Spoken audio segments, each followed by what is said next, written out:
Mississippi Farm Bureau. Jay Ladner joins us, head basketball coach at the University of Southern Mississippi. He was on that 1987 Southern Miss team that so many people remember so fondly, but he is trying to put new memories in the memory banks of Southern Miss fans and well on his way to doing that. Coach Ladner, thanks so much for your time this afternoon. What a season you guys are having. Well, first of all, thank y'all for having me on your show. I'm very, very appreciative of that down here in South Mississippi, and I'm very excited about the season that we're having. We've got a great group of young men and great staff, and just really excited. I teased before the break that I wanted to start here with you. I'm curious about patience on two different levels. One, the patience that you had to have as you took on a job that you knew coming in there was a lot of work to be done. But even knowing that, having to go through a 9-win season and then an 8-win season and a 7-win season is going to test that patience.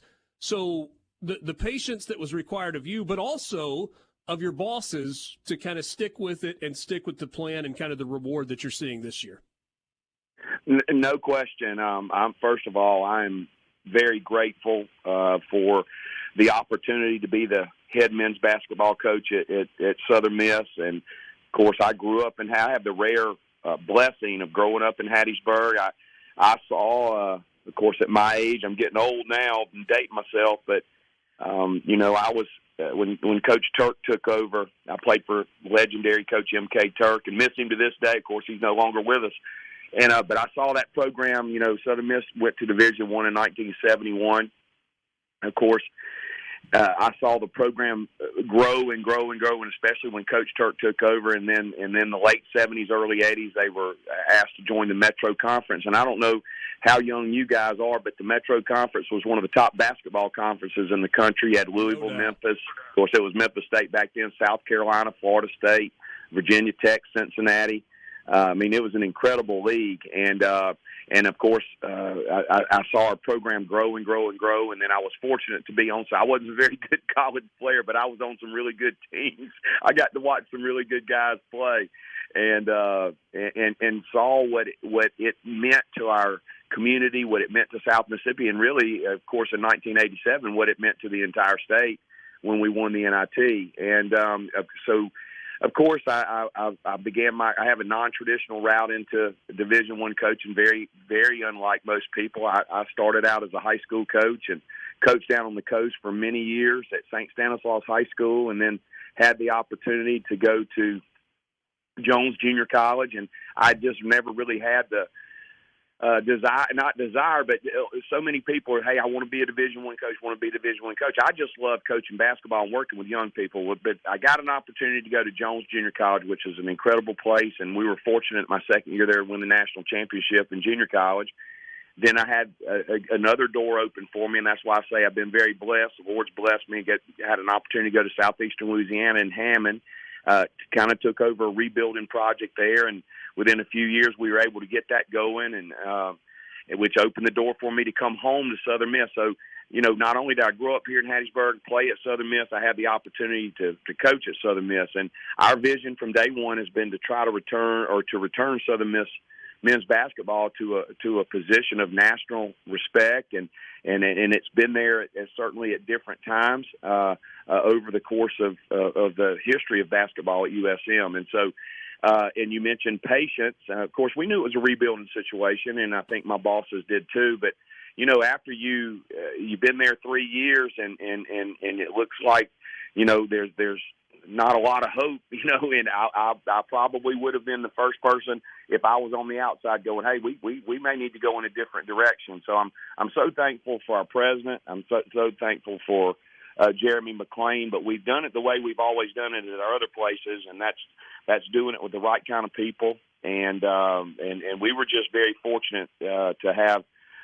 We had a great group of guys coming back, and we also we were able to use the transfer portal to our advantage and get a great group of young men in, and they certainly have been just a great blessing and inspiration. And it's fun to watch them play. It's fun to coach them. They work hard every day. So, to answer your question, putting it all in context, I'm thankful for the opportunity to be the coach here, and I'm thankful that my bosses because the easiest thing to have done was probably to say, hey, let's stop it and let's go in a different direction, see if we can get someone else in here. And I'm hoping that they feel like they've made the right decision now. But I know I'm thankful to be here. 19-4, first place in the Sun Belt. I think they're probably feeling that they absolutely made the right decision. I'm curious about this. I asked Scott Berry last week about the transition from Conference USA to the Sun Belt, and he was quick to point out that, like, he said, look, Conference USA was really good to us, and they had a lot of success in Conference USA. Is there an element of kind of like across the board in the athletics department, a shot in the arm of energy in making the transition to the new league? Fans we know are excited about it, having more regional rivalries even in basketball, and places that you're familiar with as well. Yes, I think that it was the timing for our university. It just made great sense. And so I used to answer this last year. I said, the people that make those decisions, our president, of course, that was Dr. Bennett at that time, and of course, Jeremy McClain. I thought they had great vision and were very wise in making the decision. Of course, it puts us in a position where in Conference USA, I'll echo what Coach Berry said. Coach is a good friend of mine. That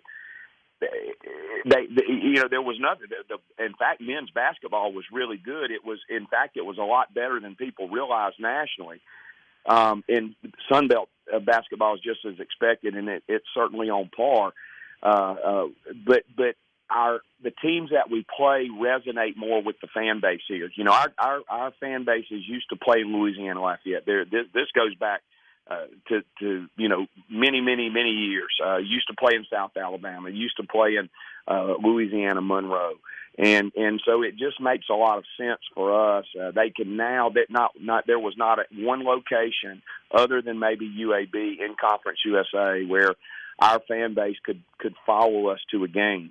And it just wasn't possible, so it was very difficult to develop any rivalries. But then in terms of just looking at men's basketball, where of course, as you mentioned, we came off a very rough season that I took full responsibility and take full responsibility for. And of course, the timing of the change was good. It was almost like we got a fresh start. Yeah. And if you know what I mean, we got a fresh start. We weren't looked at. Well, maybe we were because we were picked 14th in the league. But we didn't know that yet, and our guys didn't know necessarily the people that we were that going to be playing against. So I know it was great for the university, and through all the sports. It made perfect sense. It's made sense. It's been exciting. But I know for men's basketball, the timing was good because it kind of gave us a reset. And of course, it's worked out for us so far. Coach, we only got about a minute left. I want to ask you about two guys in particular, both transfers. Austin Crowley, who's having by far his best year as a college basketball player, and Felipe Haase as well, who starts out at South Carolina and then goes to Mercer, and both of them seem to just absolutely elevate their games this year.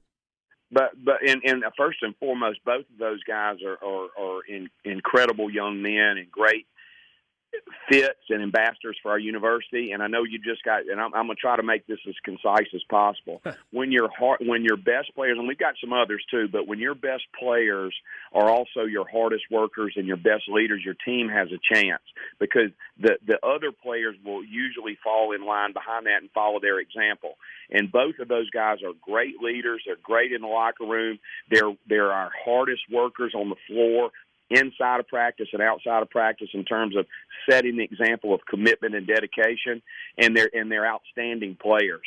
And when you talk about, we were talking about a shot in the arm while ago and a reset, these guys, of course, with the guys that we've had coming back and some others have had an incredible impact on our program. And it's exciting now, what's happening down here. And again, we're very thankful, and especially for those two guys. 19-4 overall, 8-2 in the league, 5 straight wins. They say the month of February is a grind, but the month of February is kind of what catapults you forward, Coach. We'll be watching, and we wish you nothing but the best. Thank y'all so much for having me on. I look forward to being on in the future. Well, we look forward to